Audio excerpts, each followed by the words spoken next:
Според нашата картографска анализа, во текот на историјата, урбанизацијата на Водно е значајно зголемена. Ова се должи на агресивната изградба на згради во подножјето на планината, кои го запираат нормалниот проток на ветер, но можат да предизвикаат и свлечишта. На Водно веќе неколку месеци се гради и дел од магистралниот гасовод Скопје-Тетово-Гостивар. Трасата на гасоводот низ Водно е долга 11 километри, од кои 4 километри поминуваат низ високо стеблеста шума.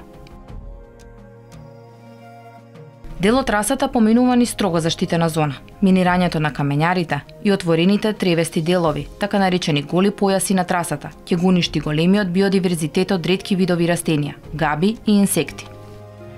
Пред изградбата на гасоводот, дел од планината беше соголен и со изградбата на патот до Сончев град.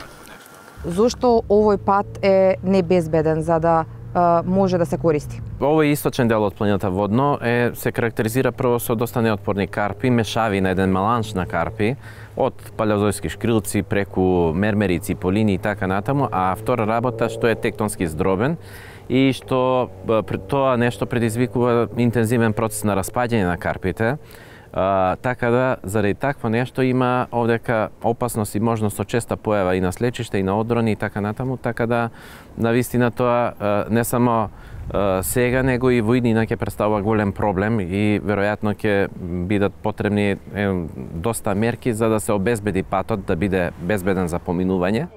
И професорот Блинков предупредува дека лошото градење на Водно предизвикува ерозија на земјиштето, кое при порани дождови и други природни непогоди може да ги затрупа населбите под планината. Во овој случај направено еклатантно нарушување. Зашто? Видовте геологијата. Цела геологија, особено овие шкрилци овдека, сето тоа е подложно на еродирање. Меѓутоа некако се штитело. Некако се штитело од ерозија и од генерирање на нанос. Материјалот од ископаниот материјал од приградбата на патот е фрлан надолу. Еве се гледа овдека, еве се гледа и овдека. Тоа се гледа од градот Скопје. Ајде да застае тука, да не е проблем. Меѓутоа, 2016 после обемните врнежи, овој материјал тргна надолу. Така да некаде 100 метра до првите куќи долу во кисела вода.